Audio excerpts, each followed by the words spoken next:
Welcome back. As I said before the break, I'm very excited about tonight's guest. I had to change my pants. The pants have changed and I feel like a new man. Well, there is a first time for everything. Let's find out what today's celebrity challenge is. It's time to get a bit racy now, as this next challenge will be played on touring cars, the latest arcade racing game from Sega. Players have 4 laps to decide which of them is king of the road. And as usual, we'll be moving between our 2 contestants' point of view to keep abreast of the action. Let's burn rubber.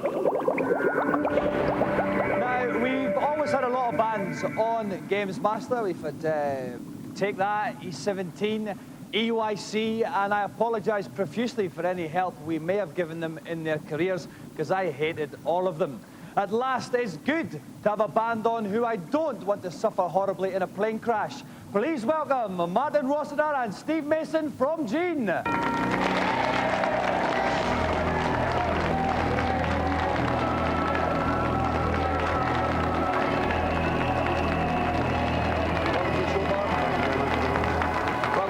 Howdy.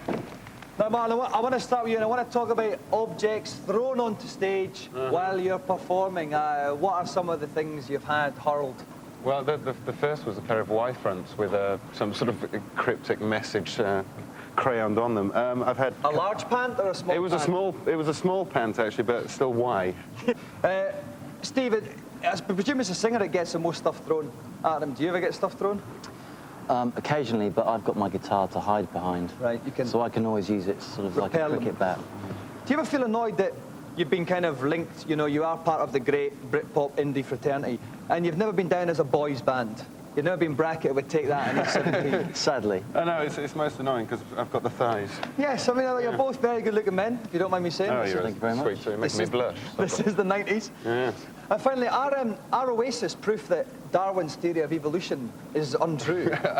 I refuse to comment. Damn, you can never get them slagging each other off unless it's in the pages of the Enemy of the Melody Maker. Okay, guys, if you'd like to assume your driving positions, okay. I will go up to the commentary box. And giving me a lift and support for this one is Mr. Kirk Ewing from Viz. Okay, Kirk, have you got any tips for Martin and Steve on a touring car? Okay, in this smashing Sega game, the touring cars, the cars are quite literally sliding all over the place. Now, the best thing they can do is follow this sort of oily slick. It's a line, a black line that runs around the track, and if they follow that, that's going to give them the best line for going into the bends. That'll make the whole thing go a bit faster for them. Okay, thank you, Kirk. Just a word of caution for you, the viewer. You will actually see 2 screens sliding back and forward. This does not mean anything is up the duff with your telly. This is so we can quite literally flick from one driver to the other, so don't panic if that happens. Okay, Martin and Steve have got 4 laps. Whoever crosses the finishing line at the end of the 4th lap will walk home with the joystick. Best of luck, guys. Off you go. And they're off. And if we begin with Steve Mason's screen here, you can see the car in front of him with the flashing initials. That's Martin. Martin's made a great start there. He is quite literally in the lead, and Steve is banging into the hoardings, Kurt. Yeah, he seems to be a bit random here. He's sliding all over the place. But hang on, he's overtaken Martin. No, but Martin brings it back. It's touring of road here. Martin Rossiter still in the lead. We'll still stick on Steve's just now there. No, because it's very good. We can see Martin's car in the back, and none of them driving particularly brilliantly though, Kurt. No, but Martin was doing some quite evasive driving, but that's it. He's overtaken now, Steve. Let's switch to Martin's, and we should see Steve in front of him. Yes, there's the flashing SSS. Martin coming up on the inside, switching. Beautiful switch on the inside to overtake. Let's go back to Steve's one. Just as Steve attempts another overtake, never. He doesn't. Let's go back to Martin's. He's swapping hands all the time, Kurt. Absolutely. Right, let's face it. Martin tried some nice evasive tactics there where he was literally just trying to sort of push, slide back and forward in front of him, but it didn't really work for him. And, it was an aggressive drive. Yeah. Okay, you can see that we are just coming towards the endish of the 2nd lap, just halfway through the challenge. And if we go to Steve Mason's screen, we can see Martin still ahead of him. His 3Ms flashing in triumph there, Kurt. I think Martin's pushing out in front there. I think he's maybe showing a bit of quality over Steve, just up and he's inside and he almost slipped through. He's not letting him by though. Great driving by Martin Rossiter. Remember, there are other cars on the track, but we are quite literally not concerned about them. We don't give a chuff. Okay, then, still on Steve's one here. He's quite far behind, but he seems to be following the racing line better, and he's overtaking him. Brilliant tactic there. Once again, right up the end. Well, tactic, I say tactic. It could be just a bit of a fluke. Okay, that's the end of the 3rd lap. We're on the final lap now. We go to Martin Rossiter's screen. We can see he tried to get past Steve do that there, Kurt? That is not generally the accepted way to overtake it. As we said, I mean, you could follow the lines, but hey, just throw caution to the wind and go sliding around all over the place. Okay, still on Mark's screen, we can see Steve's in front of him. Mark's going for the outside sweep. Inside, gives Steve a nod, Johnny overtakes him. We're coming to the final straight. Martin Russell in the lead because Steve's coming. We can see Martin is going to close the minutes of life. Wins the challenge. Congratulations, Martin. Thank you very much. Congratulations, Steve. So it goes. Now, Martin, that was quite an aggressive race from you at times. What were some of the tactics that you were employing there?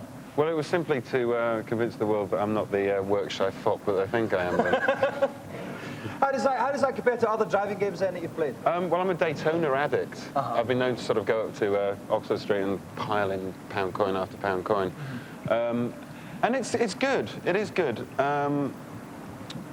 Although there could be a little more feel in the steering wheel, I think. But it's a fine game. Steve, you could have done it with a little bit more feel somewhere along there. Where did it go wrong for you? Was it only 3 seconds in it at the end? It's just the car was too sensitive for me. I just didn't have the control necessary. But why didn't you talk to it and try and understand its problems then? He's used to tractors. Next time. And the album is quite literally out now, and the title is? Drawn to the Deep End. Drawn to the Deep End. I would thoroughly recommend that young people invest their free coinage in this particular piece of CD. Thanks so much for coming on, guys. The Golden GamesMaster Joystick, then I'm very proud to announce, goes to Mr. Martin Rossiter from Gene.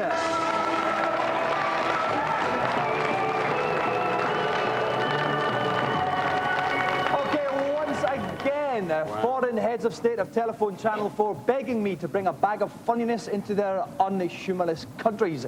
The following piece of film is quite literally the result.